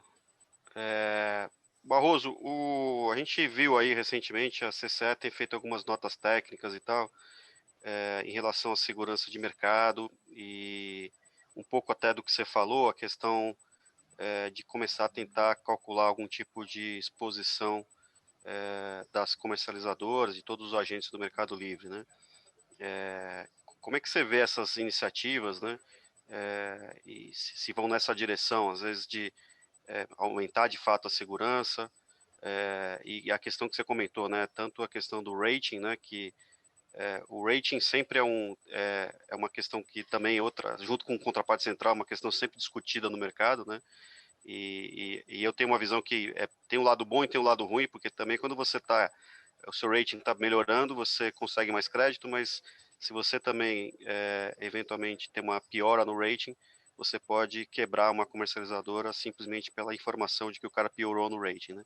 Então, tem um lado bom e um lado ruim. Mas como é que você vê essas questões e obviamente, que o papel da CCE nesse processo, né? Olha, essa é uma pergunta assim super boa, né? Então, vou voltar um pouquinho no tempo. Você lembra lá em 2017, o Ministério de Minas e Energia, ele fez uma grande consulta pública, número 33, para atacar o que seria a reforma do setor elétrico, buscando a sua maior liberalização. Isso resultou num projeto de lei. Esse projeto de lei, ele hoje está incorporado em outro projeto de lei, o número 232 e tal, e está andando aí, as discussões estão rolando, né?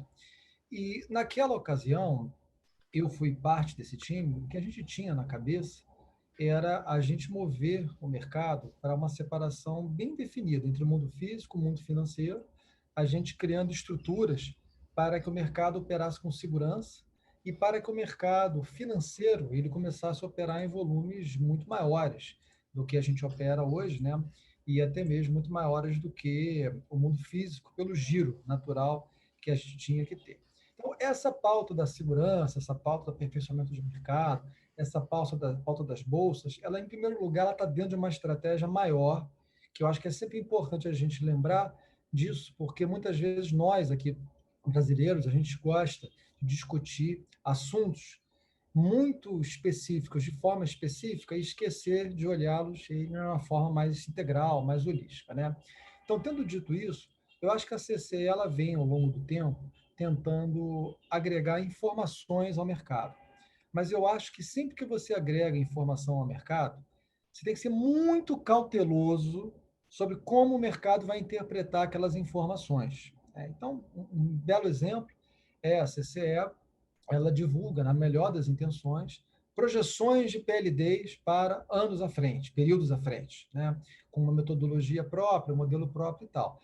Eu tenho lá na PSR, na consultoria que eu presido, uma quantidade não desprezível de clientes que tomam decisões comerciais baseadas naquelas projeções, né? E ex post, o cara vem dizer, puta, mas eu não percebi que aquilo ali teve uma hipótese que eu não concordo e tudo mais. Então, é um cliente que efetivamente não acho que o cara é burro, ele simplesmente está num outro business e ele não teve ali a agilidade para perceber, né, o que significa aquela informação. Então, eu acho que você calcular o VAR da comercializadora, você fazer um índice de risco e tal, tudo isso é informação, mas que se não for muito bem qualificado, tá, isso tem o potencial de atrapalhar. Até porque, se você calcula o VAR, por exemplo, da comercializadora A, vou dar uma exposição lá em cima, e na hora que aquele índice é publicado, a comercializadora já mudou de posição, ele automaticamente ficou desatualizado e você levou o mercado, introduziu um viés, né, e tem um problema. Então, a minha principal assim, talvez, recomendação, né, nesse tipo de ação, para dar mais informação, é ter muito cuidado com o que significa aquela informação, com o que se quer, porque efetivamente, voltando ao ponto educacional, eu vou insistir muito nisso aqui hoje, eu acho que o mercado ainda não tem muita educação para entender alguns assuntos sofisticados, principalmente quando você vai para métricas, que, olha, eu vou calcular o CVAR do cara.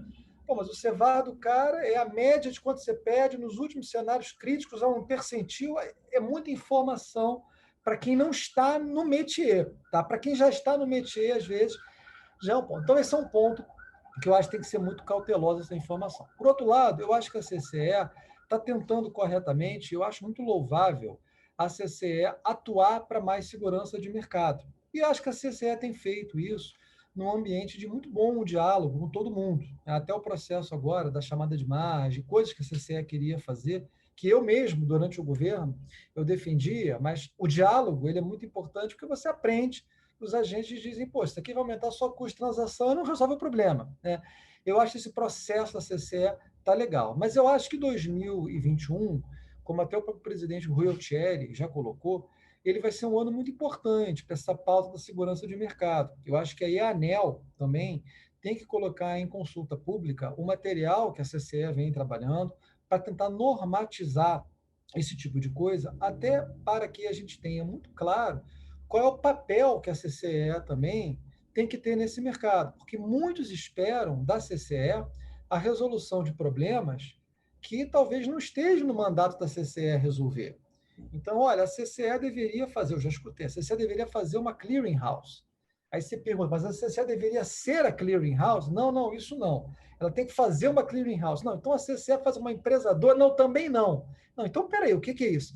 Então, eu acho que essa agenda ela precisa ser melhor estruturada, mas eu gosto dos movimentos da CCE, eu tenho acompanhado e eu vejo eles como extremamente positivos, com somente essa ressalva, a gente ser muito cuidadoso no tipo de informação que a gente está enviando ao mercado, a gente aqui que eu digo como setor, né, para que a gente não introduza um viés e a gente acabe atrapalhando na intenção de ajudar.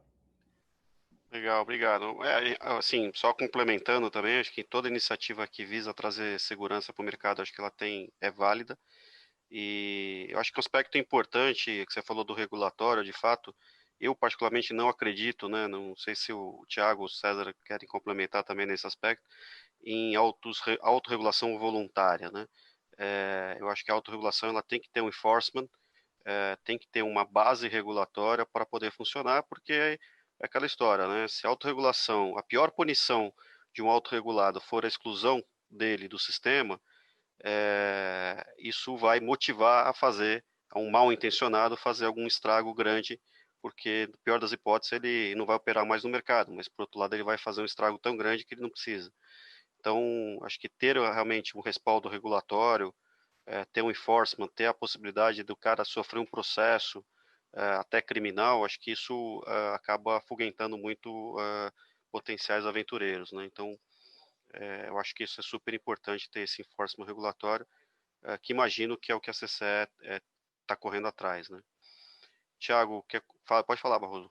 E rapidinho, só para complementar, você lembrou muito bem, Carlos, essa era exatamente o caminho das pedras que tinha sido trilhado lá na CP33, que era você ter mais parceria, né, mais uma regulação combinada entre ANEEL, CVM, Banco Central, você começar a juntar essas pontas e que, no fundo, é o núcleo do que acontece nos mercados mais desenvolvidos de energia europeus, por exemplo, onde tudo que a Nasdaq, por exemplo, opera no mercado puramente financeiro, parte de uma regulação que é feita em nível europeu e que está alinhada, basicamente, com os bancos centrais dos países para que você tenha métricas e, principalmente, enforcement. Eu concordo com você. Nada que não tenha enforcement gera credibilidade.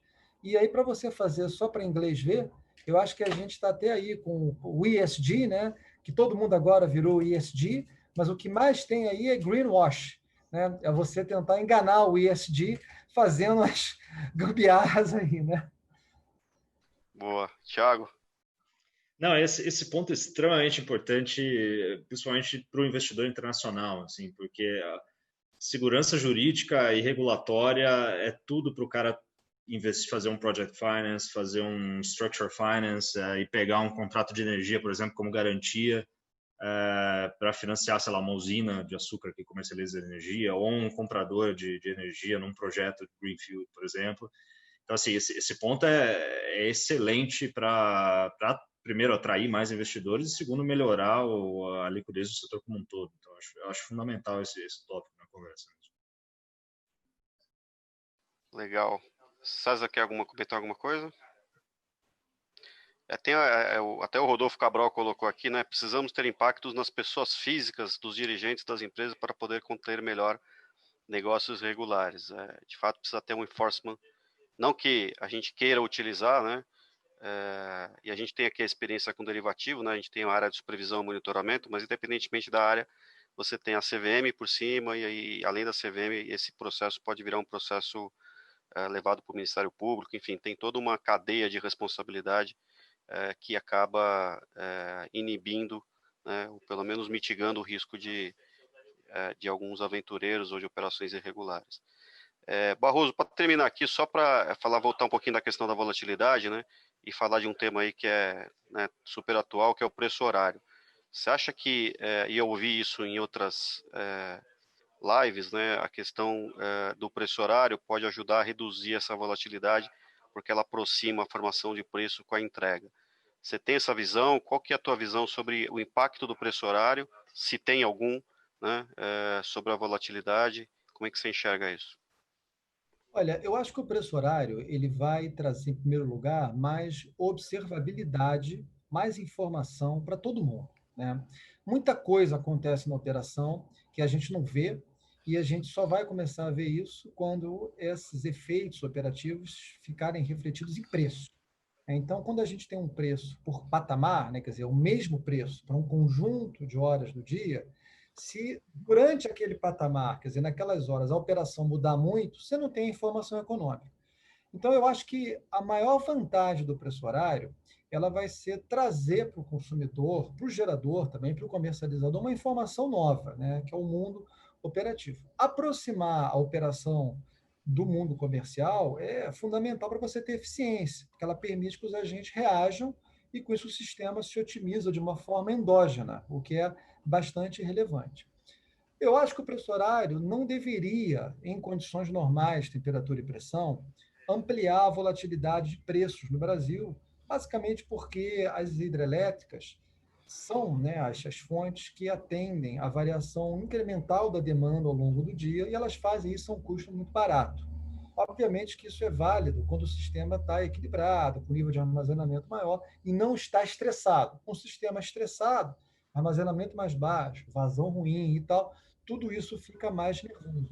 Mas ficar mais nervoso é o que a vida é. Eu acho que a gente não tem que se preocupar com a volatilidade que o preço horário vai trazer. Eu acho que a gente tem que se preocupar que o processo de formação de preços horários ele seja feito com boa governança de dados, boa governança na informação, previsibilidade, transparência, porque, dado isso, eu realmente acho que o mercado se otimiza. E o mercado vai começar a gerar produtos interessantes em cima dessa nova possibilidade comercial. Então, eu não vejo assim, a volatilidade do preço horário, a natural, a tipo 1, como um fator maluco. Mas, se a gente começar também a fazer bagunça na volatilidade tipo 2, aí, Rato, isso realmente pode ser um problema, né? Porque nós vamos sair de calcular basicamente 3 preços para 4 regiões a cada semana, para calcular 168 preços por semana para cada região. Aí tem um potencial de bagunça bastante grande para cada hora do dia, né? Mas vamos acreditar, eu acho que a gente tem que torcer para o melhor, vamos acreditar que vai entrar direitinho. Eu acho que vai ter um períodozinho de ajuste natural, mas eu estou positivo. Eu acho que vai ser um movimento muito bom. Legal. Obrigado, Barroso. Eu vou pedir, a gente já está terminando, pedir as considerações finais aí, vou inverter a ordem, começar com o César, Thiago, e deixar o Barroso tomar uma água aí.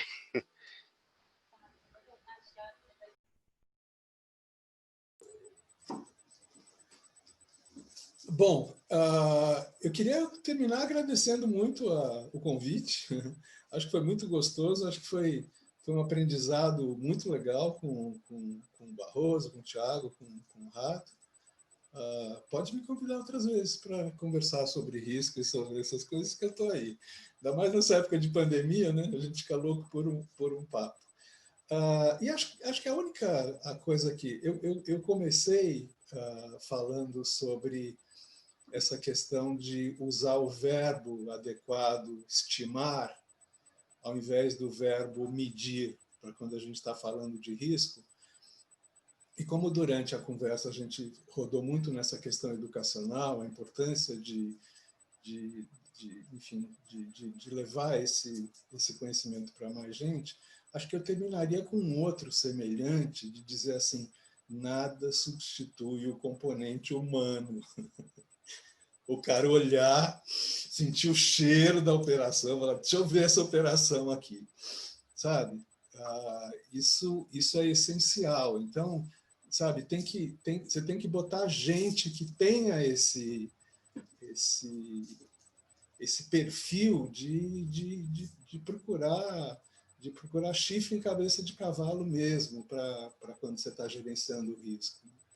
Falar, olha, ninguém esperava essa pandemia, né? Imagina que se alguém falasse lá na metade do ano passado que a China, no mês de março, a venda no varejo da China ia cair 20% e depois 15% no outro mês, imagina se alguém ia acreditar. Né? A verdade é que ninguém sabia, né? Mas, na hora que você tomou a decisão de espalhar a sua produção pelo mundo inteiro, esse componente de risco já estava meio dado, né? Pode ser que alguns lugares parem. Tudo. Então, é isso. O componente humano, claro, tem que ir buscar ferramentas, sabe, estatísticas, tudo aquilo que a gente progrediu nos últimos anos de conhecimento. Mas o componente humano é essencial. Esse não vai deixar de ter o seu papel super importante na estimação de risco. Né? Obrigado. Obrigado, César. Tiago? Bom, faço minhas palavras do César, foi muito bom. Agradeço o convite, também estou à disposição para outras conversas. Acho que meu gancho final aqui ao longo desses anos fazendo gestão de risco, hedge, financiamento, cada vez mais claro para mim que a gestão de risco é crucial para a saúde financeira das empresas. E a literatura de finanças mostra isso. As empresas que fazem qualquer coisa de gestão de risco, elas têm um equity value, um valuation maior do que as empresas comparáveis que não fazem, né? E existe uma série de papers que mostram e quantificam esse tipo de observação. Dito isso, não existe receita de bolo também. Não existe o certo ou errado para se fazer gestão de risco. A cultura de você ser um gestor de risco, de você olhar para o risco, tentar mensurar ou estimar, né, na verdade, os principais cenários adversos que o teu negócio pode ter, por si só já é extremamente benéfico para a maneira que o gestor, que o trader, que o executivo toca a empresa. Então, apesar de não existir uma receita de bolo, gestão de risco não é bem uma ciência, é um conjunto de tópicos que analisam essas questões, né? Fazer gestão de risco, o que quer que isso seja, né? Se você prestar atenção nos riscos, nos cenários adversos que afetam a saúde financeira da tua empresa, é crucial para a empresa continuar no teu progresso, manter o ritmo de crescimento, o ritmo de investimento, principalmente, previsibilidade de resultados futuros. Então, acho que essa é a mensagem que eu traria para uma discussão como essa. Obrigado, Tiago. Barroso? Eu queria fazer eco, né, ao dito pelo César, pelo Tiago, e foi ótimo, Carlos, estar com você, parabenizar a BBCE por contribuir nessa tarefa educativa. Eu acho que é muito importante esse tipo de debate, principalmente com pessoas fora da nossa comunidade do setor elétrico, né, pessoas que possam trazer uma oxigenação diferente, fazer uma bagunça nova. Eu achei ótimas as contribuições do Tiago, do César, aprendi bastante com eles. Mas, assim, meus recados mais técnicos, eu acho que no mundo da gestão de risco, eu acho que o César e o Tiago colocaram, eles podem ser perfeitamente traduzidos por uma frase que eu escutei e adorei do gestor de risco do JP Morgan, depois da crise da subprime em 2008, perguntaram para ele, olha, se essa confusão toda aí, vocês que são os papas, né, lá, Risk Metrics, vocês criaram VAR e tal, pô, como é que vocês não viram isso, né? E o cara chegou e falou assim, meu amigo, olha só, gestão de risco é o seguinte, what you see is what you get, what you don't see gets you, né? E essa frase de que, basicamente, o que você enxerga é contra aquilo que você se protege, né? E o que você não enxerga é o que te pega. Eu acho que reflete muito bem a importância da gestão de risco. E que a literatura é vastíssima, como disse o Tiago. O primeiro paper que eu li disso foi do Bessenbinder, em 99, tá? Um paper super clássico de Optimal Forward Pricing in Electricity. Tem isso tudo disponível e tudo mais. Pelo lado da regulação, eu acho que a gente tem que evitar, pegando na sua carona, na sua frase, Carlos, nessa maior integração entre o mundo da energia e o mundo financeiro, a gente tem que evitar muito a superposição de funções. Eu acho que esse ponto é um recado que eu esqueci de falar na minha fala, mas o Brasil, ele, além de ser 5 vezes campeão mundial de futebol, a gente é campeão mundial de burocracia, né? A gente adora repetir as funções feitas por várias instituições. E eu acho que a integração da ANEEL, escutando o sistema financeiro, Banco Central, CVM e outros, a gente pode atuar para uma regulação compatível e sem superposição de funções. Fora isso, eu realmente acho que a gente está indo num caminho bom, acho que a BBC tem contribuído demais, acho que a gente tem que continuar educando aqui todo mundo e me coloco plenamente à disposição para discussões como essas, onde a gente aprende pra caramba também e troca ideia com pessoas inteligentes. Era isso. Muitíssimo obrigado. Obrigado, Barroso. De fato, acho que tem várias caronas boas aí para pegar em legislações que já existem e experiências também que já existem, por isso que eu tenho também feito esse papel aí de, embora não conheça o mercado de energia, para tentar aproximar um pouquinho o mercado financeiro do mercado de energia, e acho que esse é o nosso papel, para isso que eu vim aqui também para a BBCE. Então, queria agradecer mais uma vez a todos, é o nosso 8º Energy Hub, com o objetivo de educar a todos, com o objetivo de levar conhecimento, educação. A gente sabe que o mercado não se desenvolve se não tiver educação, então é o nosso compromisso, o nosso papel.